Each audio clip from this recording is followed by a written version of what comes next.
السلام علیکم ورحمۃ اللہ وبرکاتہ نحمدہ و نصلی علی رسولہ الکریم اما بعد فاعوذ باللہ من الشیطان الرجیم بسم اللہ الرحمن الرحیم صلی اللہ تعالیٰ علی نبی و علیہ وآلہ وسلم صلاۃ و سلام علیکہ یا رسول اللہ صلی اللہ تعالیٰ علیہ وسلم۔ معزز سامعین کرام، آج محرم الحرام کی 9ویں تاریخ ہے۔ امید ہے کہ آپ تمام حضرات عاشوراء کے روزہ رکھے ہوں گے۔ آج بیان کیا جائے گا سیدنا امام حسن رضی اللہ تعالیٰ عنہ کے بارے میں۔ امام حسن رضی اللہ تعالیٰ عنہ آپ کا اسم مبارک حسن اور کنیت ابو محمد ہے، اور القاب سبت اکبر، حلیم، کریم، زاہد اور طیب ہے۔ آپ کی ولادت باسعادت 15 رمضان المبارک 3 ہجری شومبا کے روز ہوئی۔ سید المرسلین صلی اللہ تعالیٰ علیہ وسلم کو جب آپ کی ولادت کی اطلاع دی گئی تو آپ مسرت سے خوشی سے حضرت سیدہ فاطمہ الزہرا رضی اللہ تعالیٰ عنہا کے گھر تشریف لائے اور فرمایا، بیٹی فاطمہ میرے بچے کو مجھے دکھاؤ۔ تو حضرت علی رضی اللہ تعالیٰ عنہ نے امام حسن کو حضور صلی اللہ تعالیٰ علیہ وسلم کے گود میں ڈال دیا، اور نبی کریم صلی اللہ تعالیٰ علیہ وسلم نے فرمایا، اے علی، اس بچے کا کیا نام رکھے ہو؟ تو حضرت علی نے عرض کیا، یا رسول اللہ، اس کا نام اس کے نانا ہی رکھیں گے۔ آپ نے فرمایا کہ اس بچے کا نام اللہ تعالیٰ رکھے گا۔ پھر حضرت جبریل علیہ السلام بارگاہ رسالت میں حاضر ہوئے اور عرض کیا، یا رسول اللہ صلی اللہ تعالیٰ علیہ وسلم، اللہ تعالیٰ آپ کو سلام فرماتا ہے اور فرماتا ہے کہ اس بچے کا نام حضرت ہارون کے لڑکے کے نام پر شبر رکھا جائے، جس کے معنی ہے حسن۔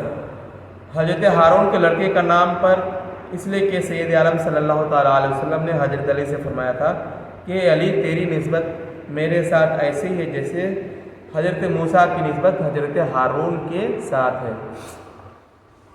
ترمذی شریف میں ہے، حضرت ابن عباس رضی اللہ تعالیٰ عنہ فرماتے ہیں کہ ایک دن حضور صلی اللہ تعالیٰ علیہ وسلم حضرت حسن کو اپنے کندھوں پر اٹھائے ہوئے تشریف لائے تو ایک غلام نے دیکھ کر عرض کی، نعم المرکب رکبت یا غلام؟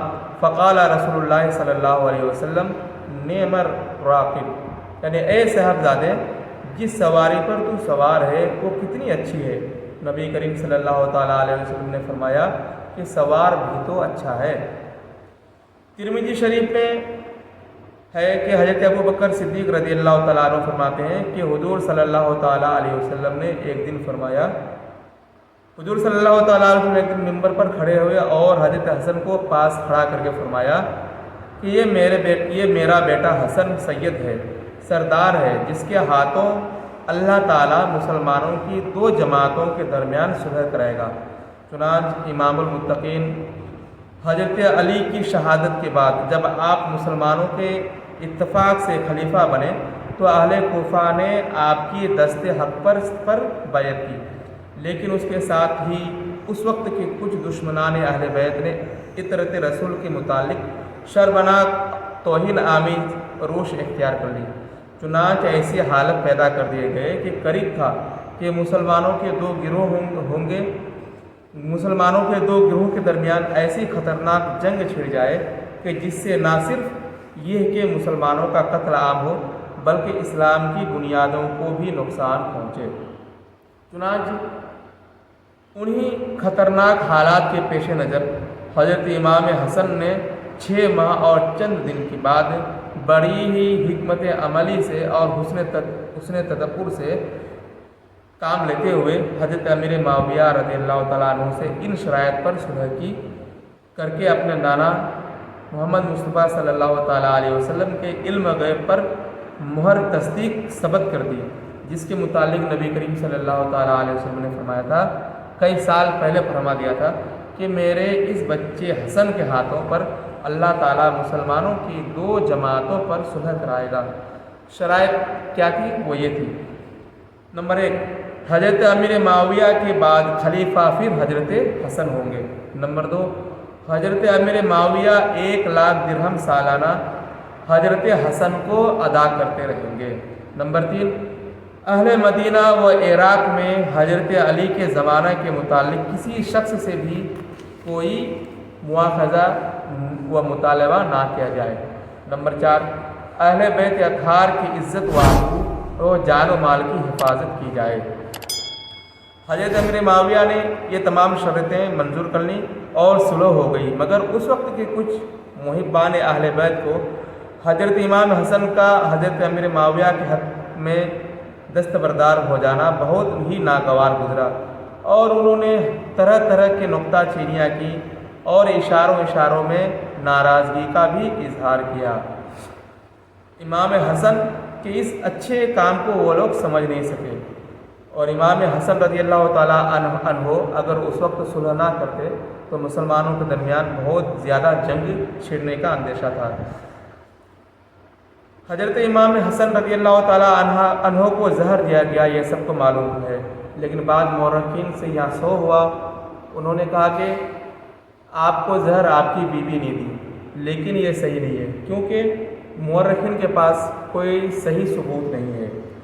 اس معاملے میں حضرت حسن رضی اللہ تعالیٰ عنہ کی جب زیادہ طبیعت خراب ہو گئی تو امام حسین رضی اللہ تعالیٰ عنہ بارگاہ امام حسن میں عرض کرتے ہیں کہ بھائی جان ہمیں بتائیے کہ آپ کو زہر کس نے دیا۔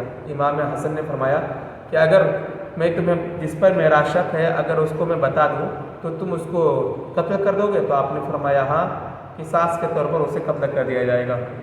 امام حسن نے فرمایا جس پر میرا شک ہے اگر وہی ہے تو میں اسے اللہ کے سپرد کرتا ہوں، اور اگر وہ نہیں ہے تو بلا وجہ کسی بے گناہ انسان کو مصیبت میں پھنسانا ہوا۔ بالآخر امام حسن رضی اللہ تعالیٰ عنہ نے یہ بات ظاہر نہ کی کہ انہیں زہر کس نے دیا، تو کسی کو حق نہیں پہنچتا کہ کسی کو بھی یہ کہے، کسی پر یہ الزام لگائے کہ انہوں نے امام حسن کو زہر دی۔